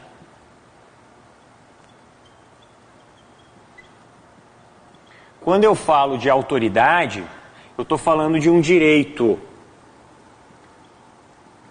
Certo? Um direito que? Um direito de mandar, um direito de alocar, um direito de dar ordens. Certo? Então, quando eu vou desenhar uma estrutura, vou desenhar um organograma, determinados indivíduos vão ter uma determinada autoridade. A autoridade é o direito formal. Formal por quê? Porque ele está escrito no organograma de dar ordens, de alocar pessoas, de alocar recursos. E na mesma medida que você detém um direito, sua mãe já dizia, né, com toda grande autoridade vem grandes responsabilidades, você tem responsabilidades. Porém, a responsabilidade é o outro lado. A responsabilidade é o dever, certo? É o dever de responder pelos seus atos, é o dever de seguir rotina. Então, você vai ter indivíduos, você vai ter dentro do organograma um conjunto de autoridades e um conjunto de deveres, um conjunto de autoridades e um conjunto de responsabilidades. Quando você tem autoridade sobre um grupo, naturalmente você também tem responsabilidade sobre aquele grupo. Então, ser um líder, ser um gerente, ser um gestor, é claro, deter uma autoridade, mas na mesma medida, deter uma responsabilidade. Tá certo? Então é importante que você entenda essa diferença. Em que pese sejam conceitos que atuam em conjunto, tá? Que vão trabalhar em conjunto, que vão trabalhar e serem discutidos em momentos muito semelhantes, são conceitos diferentes. São conceitos diferentes. Várias vezes as questões cobram da gente que uma coisa é igual à outra. Não. Vão ter trabalhados em conjunto? Vão. A gente pode entender eles juntos? Deve. Mas o que é autoridade é autoridade, o que é responsabilidade é responsabilidade. Tá? Expressão ainda dentro desse mundo de autoridade e responsabilidade, comando. Comando é uma ordem ou instrução dada de um superior para o subordinado. Então essa relação de comando, também representada no organograma, é uma relação importante dentro das instituições. Por exemplo, se um indivíduo ele gerar um comando para o outro, significa que esse indivíduo ele está numa posição superior ao outro. Significa que esse indivíduo ele está em uma posição hierárquica superior ao outro. Então isso seria um exercício de comando, beleza? A cadeia de comando é justamente essa representação dentro do organograma, que representa todas as relações de comando que possam vir a aparecer aqui. Tá? Então são todas as relações de comando que a gente tinha dentro das instituições. Pense assim, eu tenho vários diretores e aí eu tenho uma cadeia de comando. Marco, não existe comunicação do subordinado com o superior? Existe. Existe. Tá? Porém não se chama comando. Vai se chamar um feedback, uma retroação, uma proposta de melhoria. Não se chama comando. Tá? Comando é de um superior para um subordinado. Tá? Amplitude administrativa vai determinar exatamente a quantidade de subordinados abaixo de um superior. Quanto maior for a quantidade de subordinados, a gente costuma dizer que mais achatada essa estrutura é. Quanto mais longa ela for, mais aguda ela é. Muitos subordinados, alta amplitude. Poucos subordinados, baixa amplitude de controle. Maravilha. E a hierarquia é a principal representação dessas forças de comando, de autoridade, de responsabilidade. A gente está acostumado a essa expressão e ela é utilizada no dia a dia exatamente como é para ser. A hierarquia é justamente essa ordenação de poderes, certo? Aqui a gente vai entrar num exemplo que eu vou pedir que você tenha bastante atenção, porque é objeto de cobrança das nossas questões e das nossas bancas. Eu vou trabalhar com vocês 4 conceitos fundamentais dentro da função organização. Tá? A gente vai trabalhar centralização e descentralização, concentração e desconcentração. Beleza? Então vamos lá. Centralização e descentralização, concentração e desconcentração. Então vamos lá. Primeiro ponto. Vou apagar aqui a organização e vamos botar cada lado do quadro. Do lado de cá eu vou trabalhar centralização e descentralização. Centralização e descentralização. Do lado de cá eu vou trabalhar concentração e desconcentração.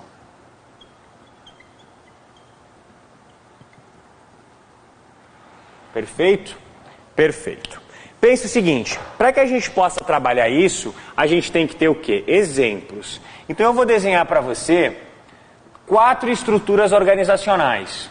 E vou fazer algumas espécies de apontamentos dentro dessa estrutura, e a partir daí você vai identificar o quanto que essas estruturas elas operam ou não, tá? Vamos lá. Centralização. Vou colocar uma estrutura assim, mais simples. Isso aqui, para quem não conhece ainda, é um organograma, tá? O organograma é justamente a identificação dessas estruturas. Um organograma maiorzinho aqui. Show.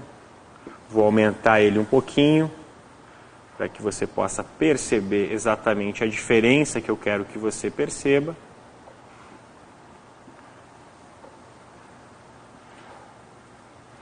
Certo? Vou até cortar essa parte, para ficar bem nítida a diferença que eu quero que você veja. E aqui eu vou simplesmente copiar, e você vai entender o porquê que eu vou copiar. Tá? Porque um grupo de conceitos, ele diz respeito à estrutura mesmo anatômica, enquanto o outro diz respeito muito mais ao funcionamento. A gente acaba chamando isso de estrutura fisiológica.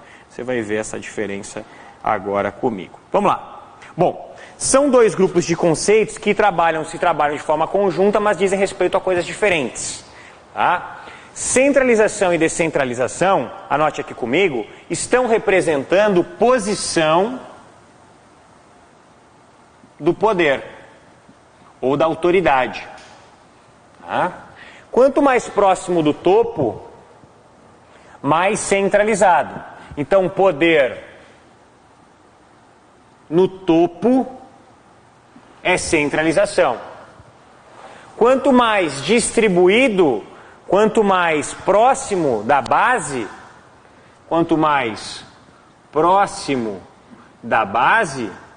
ou distribuído também, a gente chama de descentralização. Então, poder, vou botar aqui poder. Quando a gente avalia a centralização ou descentralização de uma organização, eu tenho que olhar onde é que está o poder de tomada de decisão. Eu vou usar o vermelho para desenhar onde está o poder de tomada de decisão, no 1, no topo. Aqui, na base, ou próximo da base. Aqui, na base também. E aqui, no topo. Certo? Então, o vermelho representa a posição desse poder. Agora, quando a gente fala de concentração ou desconcentração, a gente está falando de quantidade de níveis hierárquicos. De níveis hierárquicos. Hierárquicos. Quando eu tenho poucos, eu tenho uma estrutura concentrada. Quando eu tenho muitos, eu tenho uma estrutura desconcentrada. Pois bem, vamos fazer uma análise aqui. Quantos níveis eu tenho aqui? 2. Aqui, 1, 2, 3, 4. Aqui, 2. Aqui, 1, 2, 3, 4. Maravilha. Agora a gente vai fazer as inferências relacionadas a cada um dos organogramas que eu representei aqui. Certo? Organograma número 1. Centralizado ou descentralizado? Quando eu faço essa pergunta, o que você tem que olhar? Onde é que está o poder? Poder no topo, então ele é centralizado. Pois bem, concentrado ou desconcentrado? O que eu tenho que olhar agora? Quantidade de níveis hierárquicos. 1, 2. Concentrado. Maravilha. Agora, posição do poder. Centralizado ou descentralizado? Posição de poder na base. Fica atento aqui, tá? Não necessariamente o poder tem que estar na base. Ele tem que estar dissolvido pela estrutura organizacional. Se o poder estivesse aqui, já representaria o que a gente chama de um grau de descentralização. Tá? Então aqui é descentralização, perfeito? Então, descentralizado. E, naturalmente, pela quantidade de níveis hierárquicos, desconcentrado. Perfeito? Perfeito. Agora, vamos pro... Aí você vai pensar o seguinte, Marco, então é fácil decorar. Sempre que for centralizado, vai ser concentrado. Sempre que for descentralizado, vai ser desconcentrado. Negativo. Vamos mais e você vai entender que uma coisa não tem necessariamente a ver com a outra. Olha o exemplo 3. Ele é centralizado ou descentralizado? Onde é que está o poder? Na base. Então ele é descentralizado. E ele é concentrado ou desconcentrado? Pequenininho, só 2 estruturas, ele é concentrado. Então você conserva essa noção que são 2 avaliações que podem ser feitas em conjunto, é lógico, mas são avaliações sob perspectivas diferentes. Não necessariamente uma depende da outra, tá? E aí a gente finaliza descentralizado, não, centralizado, por causa do topo, o poder está no topo, centralizado e desconcentrado. Porque ele é longo, ele é grande, é uma estrutura maior. Tranquilo aqui, pessoal, parte importante da nossa disciplina aqui, parte importante da nossa disciplina. Talvez você venha me perguntar com razão, Marco, e a delegação? Tá? E a delegação? Então, pois anote aí no seu material. A delegação ela ocorre quando eu entrego a tarefa para ser feita e somente uma parte da autoridade. Qual que é a diferença entre descentralizar e delegar? Quando eu vou descentralizar, eu entrego a autoridade toda para o indivíduo, tá? Não só a tarefa. Quando eu vou delegar, eu delego a tarefa e ele só vai ter autoridade limitada para resolver aquela tarefa. Seria basicamente assim: se eu disser para você que toda vez que atender o telefone é você quem atende, toda vez que tocar o telefone é você quem atende, eu estou descentralizando. A função de atender o telefone, a forma de atender, a maneira, tudo isso é teu. Agora, se eu te disser, hoje à tarde fulano vai ligar, atende e diz para ele que tal problema aconteceu. Ou atende e diz para ele tal coisa. Nesse movimento, eu estou te delegando a tarefa de atender o telefone hoje à tarde. Eu estou te dando a tarefa, mas eu já estou te descrevendo como que a autoridade vai funcionar. Beleza? Então essa é a grande diferença. Show? Show. Aí a gente tem vantagens e desvantagens, tá, pessoal? Eu vou ditar que fica mais fácil. A grande vantagem da centralização é que você acaba tendo um maior controle das decisões. Tá? Então a decisão ela acaba ficando mais próxima do gestor principal. Em pequenas organizações funciona muito bem. Pequenas organizações funcionam muito bem de verdade, assim. Natural a gente ter pequenas organizações centralizadas. A grande desvantagem é que tende a atrapalhar o crescimento da organização, porque o gestor principal quer tomar decisão de tudo, quer acertar tudo, e aí isso acaba atrapalhando ele. Tá? Então essa é a grande vantagem e a grande desvantagem. A grande vantagem da descentralização é que você acaba tendo um tomador de decisão mais próximo de verdade dos fatos, e verdadeiramente você motiva mais seus funcionários, e você acaba entregando um pouco mais de responsabilidade para eles. A grande desvantagem é justamente esse afastamento do núcleo, podendo gerar algumas decisões descompassadas, e aqui um tomando decisão e aqui embaixo 5 tomando a decisão, às vezes as decisões acabam sendo descoordenadas. A vantagem da concentração está relacionada bastante a você ter uma organização mais agrupada, uma organização mais coesa. A grande desvantagem é que quando a organização precisa crescer, naturalmente ela vai ter que se desconcentrar.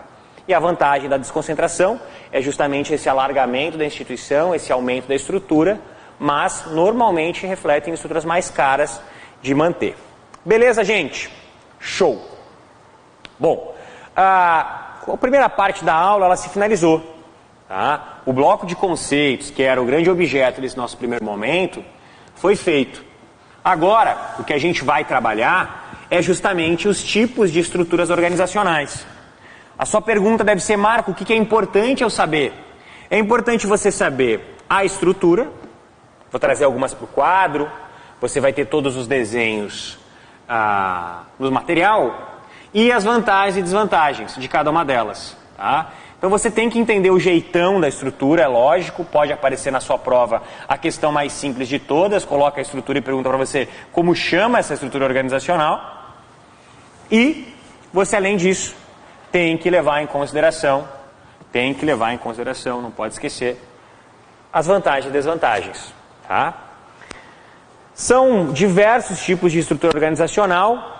A estrutura organizacional, em geral, ela vai se dividir em estrutura formal e informal. A estrutura formal é aquela representada efetivamente pelo organograma, é o nosso objeto de estudo, enquanto a estrutura informal é aquela que não admite representação gráfica, porque é aquela estrutura focada nas relações. Poxa, eu dou aula com alguns professores e através dessa relação que a gente tem, a gente acaba tendo uma amizade e sai de vez em quando para trocar uma ideia, tomar um chopp.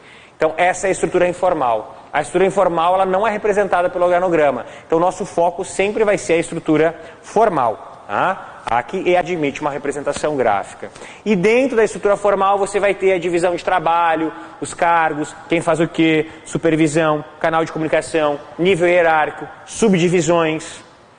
Tá? Todos esses elementos vão estar no organograma. O organograma ele é uma regra, né, que a organização propõe, uma regra que segue essa obediência das relações.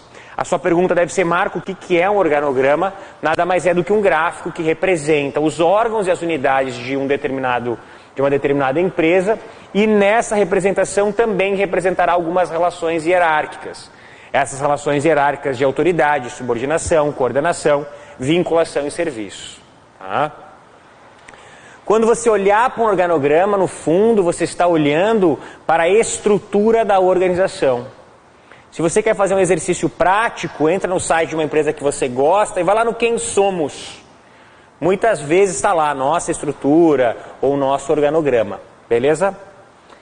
O principal objetivo é realmente representar ele, e a sua importância ela é tanto para quem está lá dentro, saber qual é a minha posição, poxa, eu vou entrar na organização, quem é meu chefe, quem são meus subordinados, quanto para quem é de fora, ficar atento, né, a quais são as áreas, poxa, eu quero falar com uma área de suporte, então quais são as áreas de suporte importantes nesse movimento. E aí alguns tipos de estruturas organizacionais que a gente vai ver na aula de hoje. Tá? Linear, funcional, linha staff, divisional, matricial, colegiado e redes. Dentre delas existem algumas que são muito importantes. Linear aparece demais em prova, matricial aparece demais em prova. Tá? São as duas que aparecem muito. Mas a gente vai ver todas elas. Vamos lá. Vou pegar aqui. Organogramas. Organograma. Tipos. Perfeito. Tipos. Primeiro tipo, linear. A estrutura linear é uma das estruturas mais comuns que você vai ter, tá?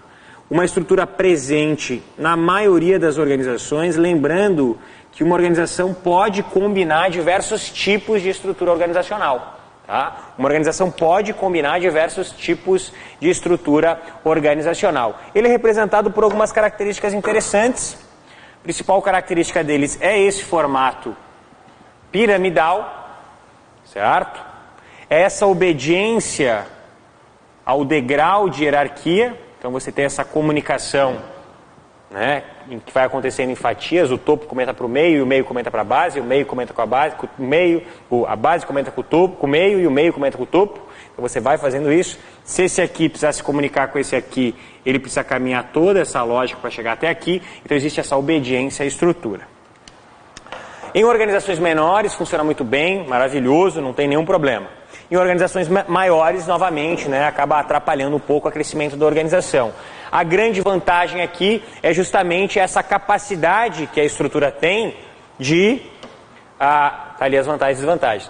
A grande vantagem é essa definição muito clara de quem faz o quê. Basta eu olhar para aquilo ali e ver qual é a minha posição. Eu não preciso nem entender muito de estrutura organizacional. Se eu disser para você que você está aqui, você vê muito bem quem é seu superior e quem é o seu subordinado. Tá?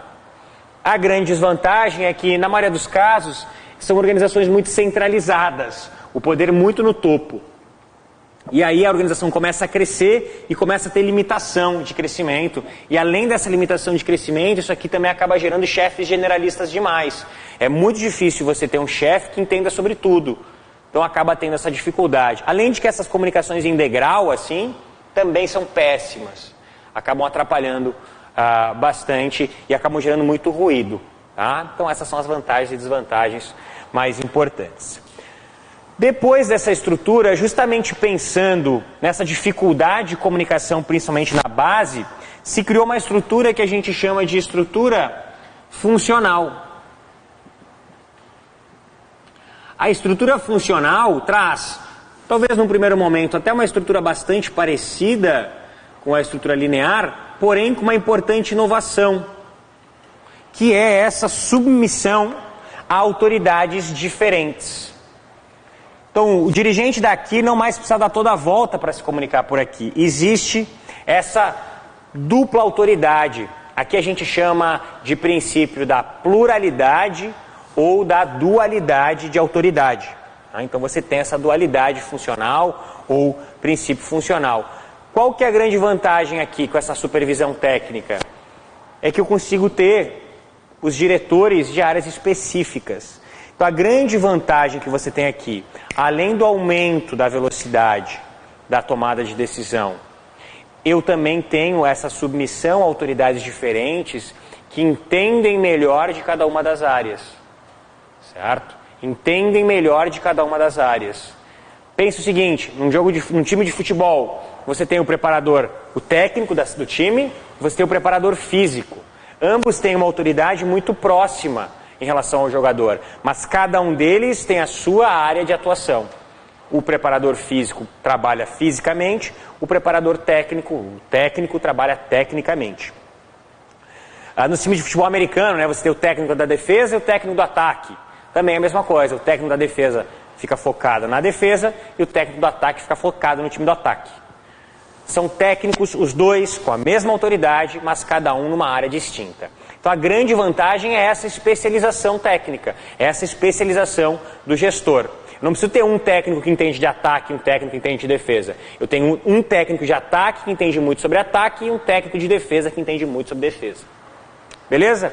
Qual que é a grande desvantagem aqui? Você deve conhecer a expressão muito cacique para pouco índio. Então você tem, às vezes, uma submissão a duas autoridades, essas autoridades são diferentes, e não só diferentes, mas opostas. Então, às vezes, você pode ter chefes andando para lados diferentes, e você tem um certo choque em relação aos caminhos que devem ser seguidos. Beleza? Beleza.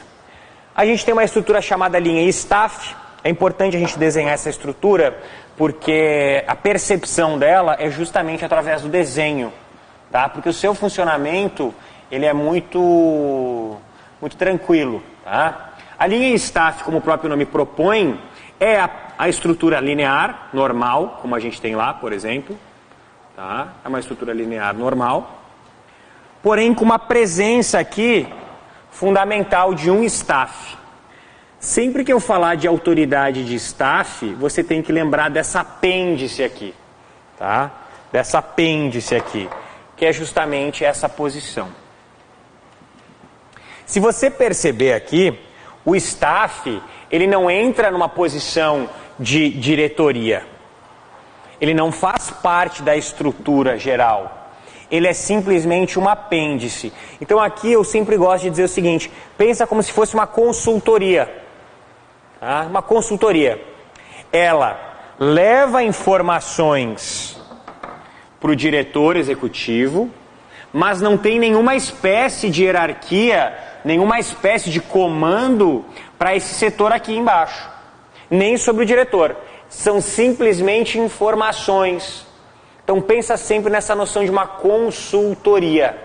A empresa está passando por uma dificuldade financeira, ela contrata uma consultoria financeira, a consultoria financeira se posiciona como um staff, esse staff vai assessorar em relação aos elementos financeiros, vai trazer algumas propostas de melhoria e cabe ao gestor aplicar ou não essas propostas, e aí a posição é do gestor, não tem necessariamente a ver com os gerentes da área. Beleza?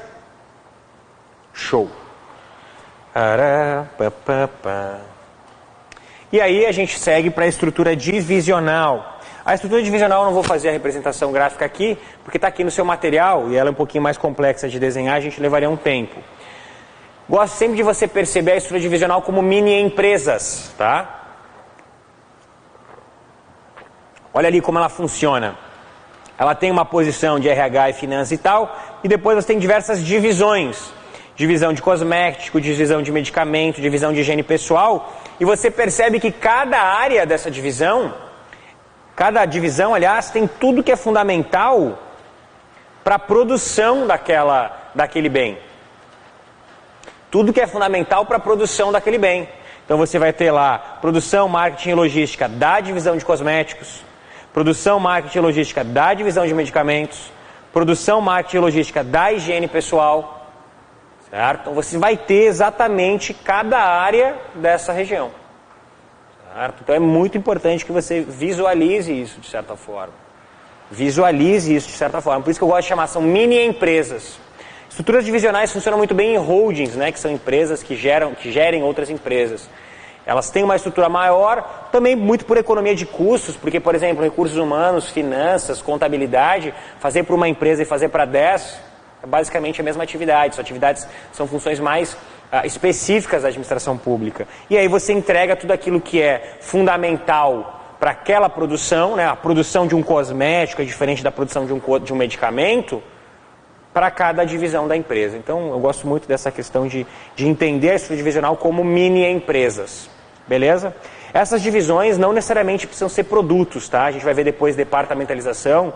Eu posso dividir minha empresa por setores, posso dividir minha empresa por clientes, e aí você vai ver isso mais para frente na nossa aula. A estrutura matricial talvez seja a que gere mais problemas do ponto de vista matricial, do ponto de vista de entendimento. Tá? Porém, tem uma grande sacada que você pode ter, que vai facilitar demais esse entendimento para você. Tá? Qual que é essa sacada, Marco?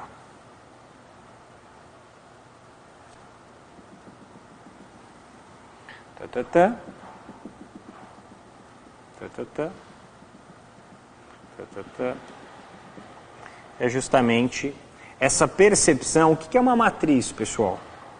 Uma matriz, ela é uma posição, projeto 1, projeto 2. Ela é uma posição. Você já jogou batalha naval? Como é que na naval é batalha naval? Você faz assim, A2, posição A2. A matriz, ela é a combinação de duas ordenadas, certo? Então, quando a gente fala de uma posição matricial, lembra que a gente falou matriz SWOT?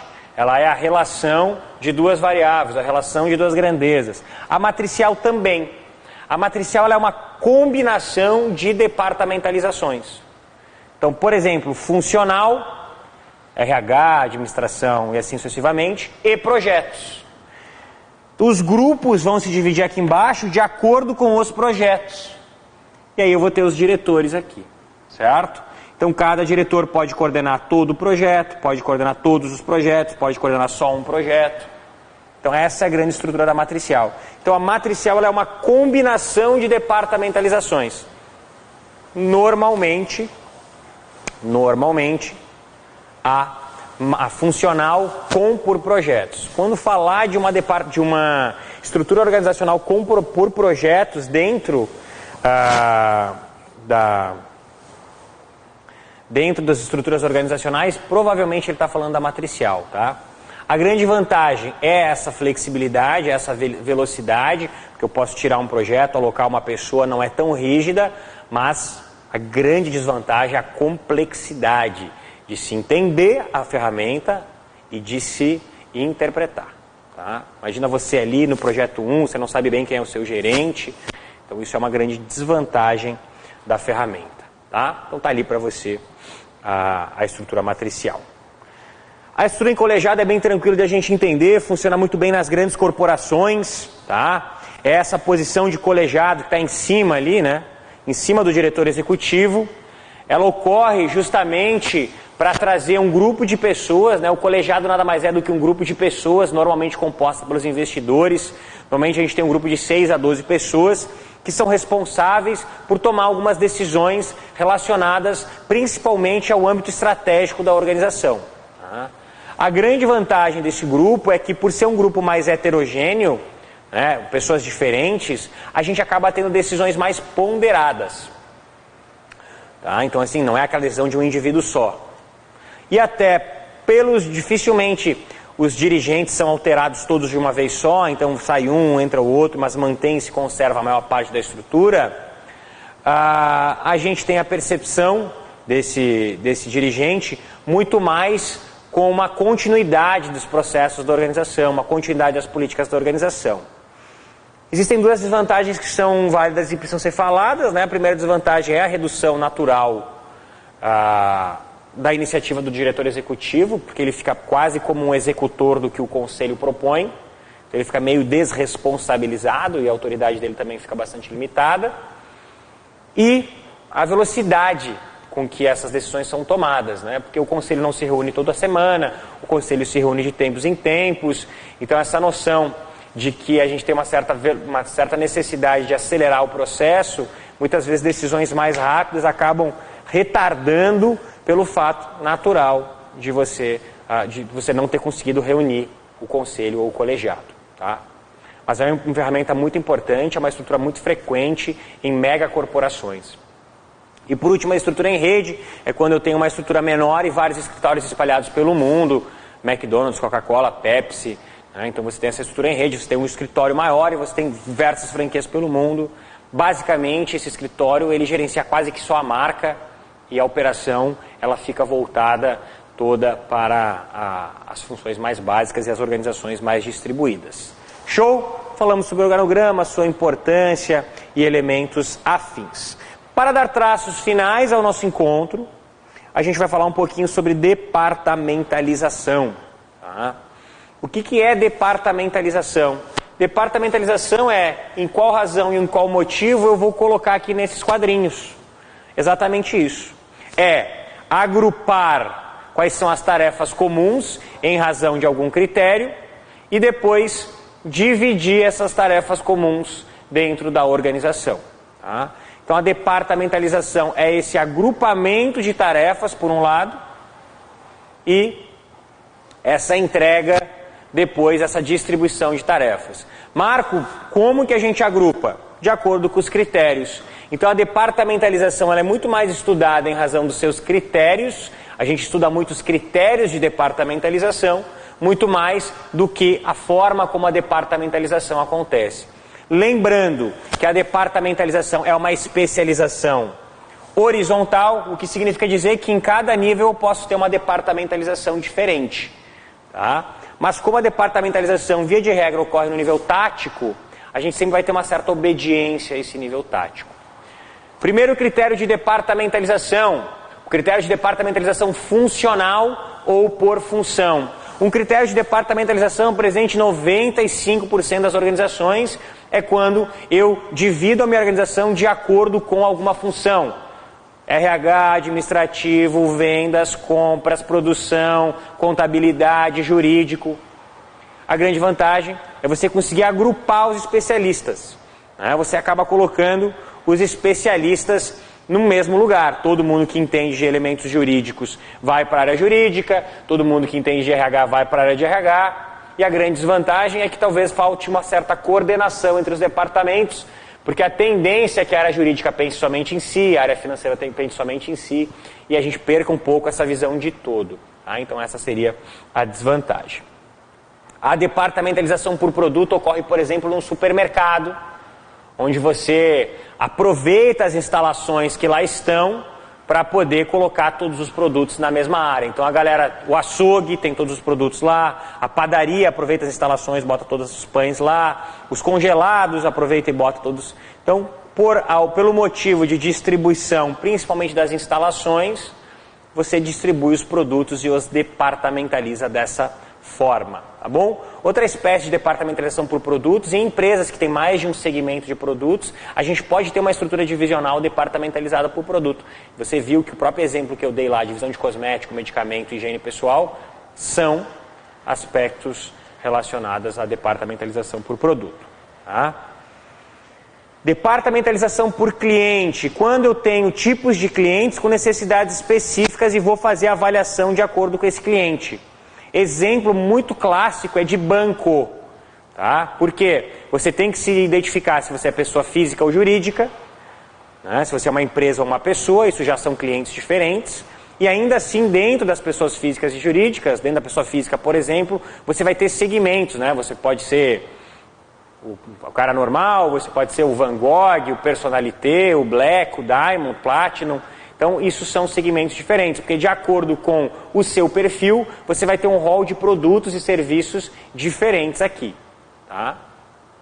Então, essa é a departamentalização por cliente. Essa departamentalização por cliente também pode ser uma departamentalização por gênero, masculino, feminino, por idade, quando você vai em umas lojas tipo Renner, as roupas estão distribuídas dessa forma. Departamentalização por território, aqui já é mais fácil de entender, né? Geográfica. Em virtude de alguma especificidade que um território venha a ter em relação ao outro, a gente divide, departamentaliza a organização.